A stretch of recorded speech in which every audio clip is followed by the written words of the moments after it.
Hello students, welcome to RH chemistry. So ಇವತ್ತು NTA ಅವರ ಕಡೆಯಿಂದ JEE ಮೇನ್ 2025ಗೆ ಸಂಬಂಧಪಟ್ಟ ಹಾಗೆ ಸೆಷನ್ 2 ಮತ್ತು ಓವರಾಲ್ ರಿಸಲ್ಟನ್ನು ಅನೌನ್ಸ್ ಮಾಡಿದ್ದಾರೆ. ಸೊ ತಾವೆಲ್ಲರೂ ಕೂಡ ರಿಸಲ್ಟನ್ನು ನೋಡ್ಕೊಂಡಿರ್ತೀರಿ. ಆದರೂ ಕೂಡ ಏನೆಲ್ಲ ಅಬ್ಸರ್ವೇಷನನ್ನು ನಿಮ್ಮ ರಿಸಲ್ಟ್ ಶೀಟಲ್ಲಿ ಮಾಡ್ಕೊಳ್ಬೇಕು ಅನ್ನೋದನ್ನು ಕರೆಕ್ಟಾಗಿ ಅಬ್ಸರ್ವ್ ಮಾಡ್ತಾ ಹೋಗಿ.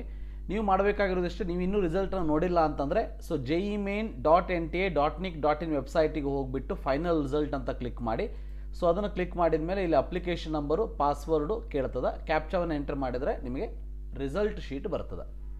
ಸೊ ಈ ಒಂದು ರಿಸಲ್ಟ್ ಶೀಟನ್ನು ನಾನು ನಿಮಗೆ ಇಲ್ಲಿ ತೋರಿಸ್ತಾ ಇದ್ದೀನಿ. ಈ ರೀತಿಯಾಗಿ ರಿಸಲ್ಟ್ ಶೀಟ್ ನಿಮಗೆ ಕಾಣಿಸುವಂಥದ್ದು. ಸೊ ಇದರಲ್ಲಿ ನಿಮ್ಮ ಫೋಟೋ ಇರ್ತದೆ ಇಲ್ಲಿ, ರೈಟ್. ಸೊ ಇಲ್ಲೊಂದು QR ಕೋಡ್ ಕೊಟ್ಟಿರ್ತಾರೆ. ಇಲ್ಲಿ ಅಪ್ಲಿಕೇಶನ್ ನಂಬರ್ ಇರ್ತದೆ. ಸೊ ಅದಾದ ಮೇಲೆ ಇಲ್ಲಿ ನಿಮಗೆ ರೋಲ್ ನಂಬರ್ ಫಸ್ಟ್ ಸೆಷನ್ ಇರ್ತದೆ. ನೀವು ಸೆಕೆಂಡ್ ಸೆಷನ್ ಬರೆದಿದ್ರೆ ಸೆಕೆಂಡ್ ಸೆಷನ್ ರೋಲ್ ನಂಬರ್ ಇರ್ತದೆ. Name, mother name, father name, category ಇರ್ತದೆ.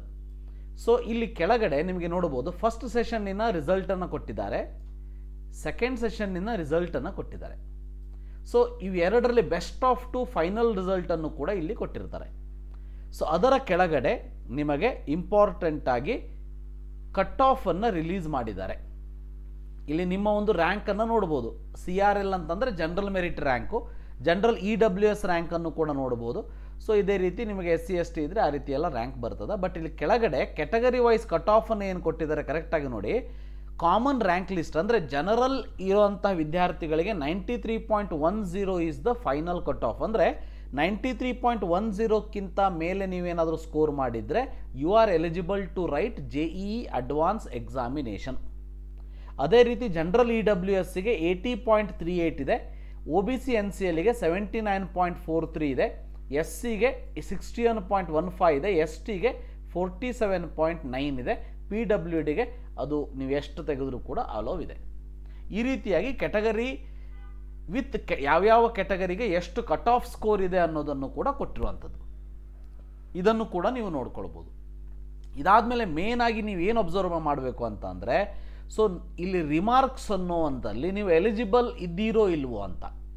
ಇದು ಎಲಿಜಿಬಲ್ ಯಾರಿಗೆ ಅಂತ ಅಂದರೆ for JEE advance. JEE advance ಎಕ್ಸಾಮನ್ನು ಬರೆದುಬಿಟ್ಟು IITsದಲ್ಲಿ ಅಡ್ಮಿಷನ್ನ ತೊಗೊಳ್ಳೋವಂಥದ್ದು. ಸೊ ನೀವೀಗ JEE ಮೇನ್ ರಿಸಲ್ಟ್ ಏನಿದೆ ಅದರಿಂದ ನಿಮಗೆ IITs, NITs, ಇದು NITs, IIEST, IIIT and some GFTIದಲ್ಲಿ ಡೈರೆಕ್ಟ್ ಅಡ್ಮಿಷನ್ ನಿಮಗೆ ಜೋಸಾ ಕೌನ್ಸಿಲಿಂಗ್ ಮೂಲಕ ಬರ್ತದೆ. ಜೋಸಾದಲ್ಲಿ ರಿಜಿಸ್ಟರ್ ಮಾಡ್ಕೊಳ್ಬೇಕು, ಅದು ಮುಂದೆ ಬರ್ತದೆ.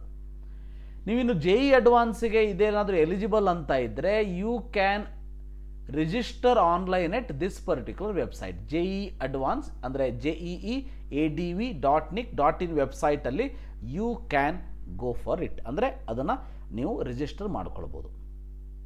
ಸೊ ಇನ್ನೊಂದು ವೆರಿ ಇಂಪಾರ್ಟೆಂಟ್ ಪಾಯಿಂಟ್ ಇಲ್ಲಿ ಏನಂತಂದರೆ JEE ಅಡ್ವಾನ್ಸನ್ನು ನಿಮಗೆ ಫಿಲ್ ಮಾಡೋದಕ್ಕೆ ಯಾವಾಗ ಲಾಸ್ಟ್ ಡೇಟ್ ಇದೆ ಅಥವಾ ಯಾವಾಗಿಂದ ಸ್ಟಾರ್ಟ್ ಆಗ್ತದ ಅಂತ ನೋಡಿದರೆ, ಸೊ JEE ಅಡ್ವಾನ್ಸ್ ಎಕ್ಸಾಮಿನೇಷನ್ನ ಈ ವರ್ಷ IIT ಕಾನ್ಪುರ್ ಅವರು ಕಂಡಕ್ಟ್ ಮಾಡ್ತಾ ಇದ್ದಾರೆ.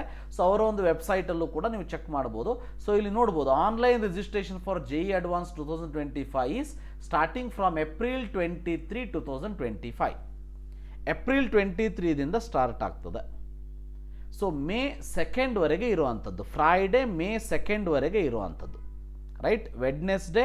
ಸೊ April 23ದಿಂದ ಸ್ಟಾರ್ಟ್ ಆಗಿಬಿಟ್ಟು ಸೊ ಫ್ರೈಡೇ May 2ವರೆಗೆ ನಿಮಗೆ ಇಲ್ಲಿ JEE ಅಡ್ವಾನ್ಸಿಗೆ ರಿಜಿಸ್ಟ್ರೇಷನ್ ಮಾಡ್ಕೊಳ್ಳೋದಕ್ಕೆ ಟೈಮ್ ಇರುವಂಥದ್ದು. May 5ಗೆ last date for the fees payment.